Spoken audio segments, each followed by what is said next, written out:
I do a lot of sports medicine in my practice, a lot of injection therapy using Prolotherapy or Platelet Rich Plasma, and people always ask, what is it that I can do at home to help with this process?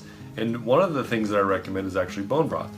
And the reason that I recommend bone broth is that it supports collagen repair, right? So we look at the components of bone broth. Not only does it have the glutamic, the glutamine, but it also contains collagen, and it contains amino acids, and it contains minerals. And so when I'm looking to complement the therapies that I utilize, bone broth is one of those things that's easy to recommend. It seems like bone broth is really fantastic for bone and joint health. So if people have joint issues, and I would imagine with the prolotherapy, a lot of times you're probably addressing some joint issues there, from like those that might be weekend warriors, or people who just have some bad or joints. history of being. I have people who come in and say I used to be a dancer, or I'm a downhill skier, or I do a lot of hiking, and my joints just aren't holding up, or they've taken so much abuse over time, and so.